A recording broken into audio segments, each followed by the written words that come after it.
Well, the time has come, I think. Just spent a small fortune on this tube here. It's 2-inch quarter wall. I dug out the joints. Started going through. I use just a chisel and hammer to come through here and knock this that weld seam out of there. So what we're gonna do now is see, these got this nice fit to them, nice bevel to it already. So what I'm gonna do is take over the drill press and drill a couple like 1/2-inch holes on each side here, so I can do a nice rosette and make sure it's double ultra Russian overkill. So let's see what else we got. We got where the hell did that truss go? That's somewhere. We're going to drop the front end down, pull the wheels off, pull the springs out of it, and we're going to cut the mount off on this side. We also got to put a wheel bearing in it, and noticed it last time we were out. It's got a little wobbly to it, so we're going to pull the wheel bearings out, the axles, just take a look at it. I also got some of those cheap tube seals to go in there, and we're going to get started moving forward with the 3-link on the front. Oh, there it is, the truss is over there.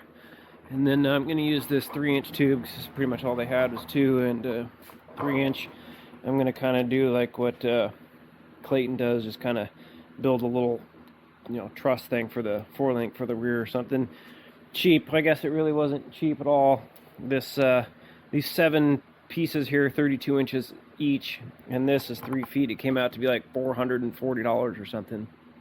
Outrageous, but I figured since prices are going up on stuff, might as well do it now before the prices go up on stuff even more. So it's almost snow wheeling season here, so we're gonna have to move forward. I'm running out of projects to do here, so this is something fun to do. Anyway, so we'll come back here once we get these cleaned up and stuff Rooney like that. All right, we got one almost done here. Got a nice hot root pass, and then going over it with a nice cover stitch. It's hard to see with this camera with all my gear on what it looks like, but that should hold her. I think so. We shall see. I got a couple more to go. I got the truss welded in last night, let it cool all on its own, so now it's coming together. I put the new wheel bearing in because I had a groan on this side, but it's sitting a little bit better. So this is about where it's going to be. This is going to be 35.5, 36 inches between here and here, I believe, is how I got it. And these are 39. So that's way too much. This is for the back. I'm going to push that axle back, and so it would have worked if I would have put coilovers in it, but when it pushed all the way up, the coil was actually binding up and pushing out, so that ain't right. So turns out that you actually kind of have to measure some stuff and not just kind of shoot from the hip here. So that's where we're at now. We're making 2 shorter arms. These are 28 inches plus the bung, so it comes out to be 25 something. All right, so I don't even remember where I picked off last or left off last, but I got the arms in, uppers, and we got it kind of sort of adjusted. Got one problem. We have maxed out the geometry of this joint here, so everything's just hanging on the shocks right now, which is not ideal. I need to get the limit straps put in, but this is basically maxed out how it sits here. It functions, but if there was a shock load or something, it could probably break this joint. So we're gonna have to look into that.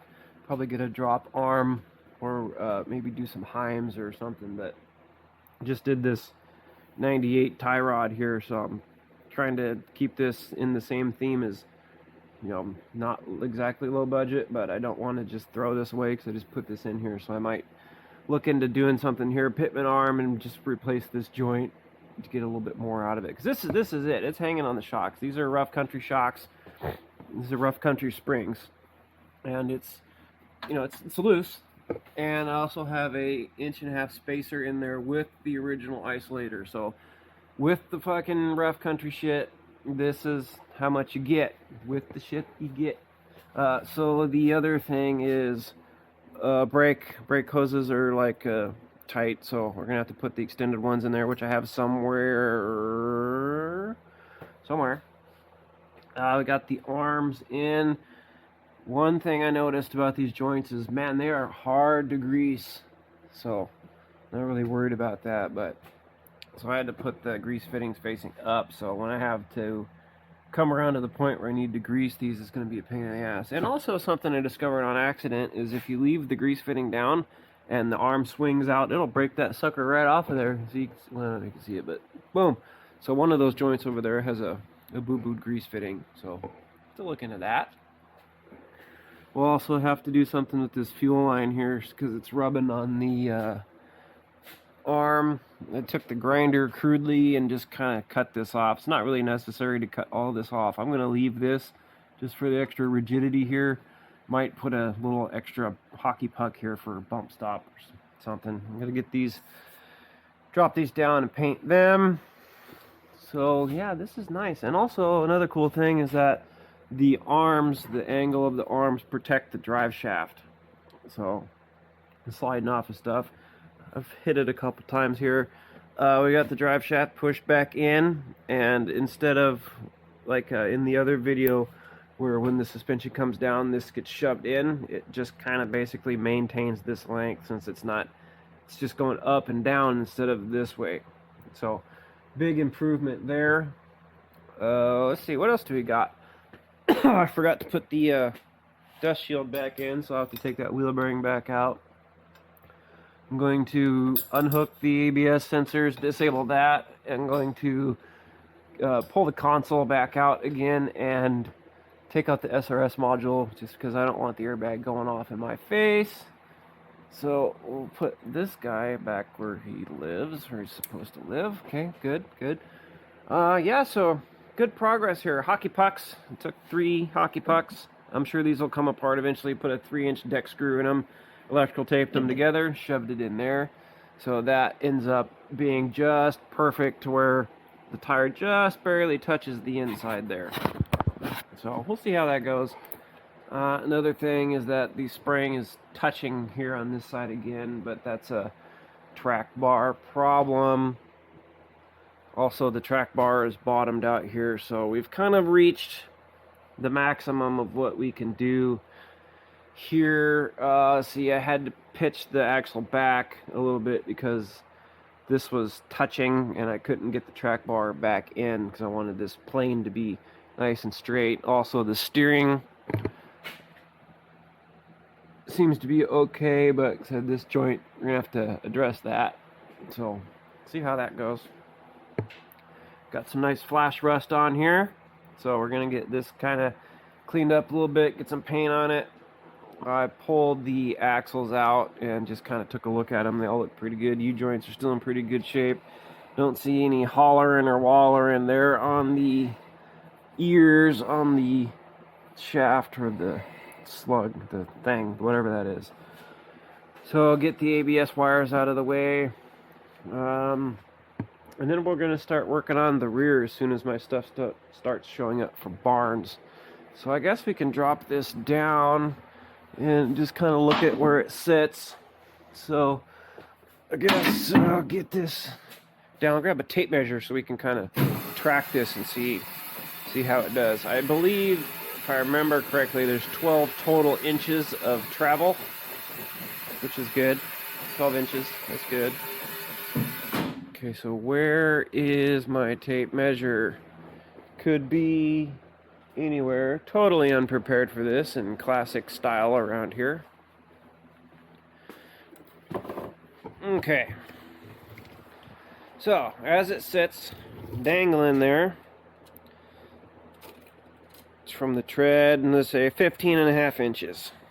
Let's see what this size says.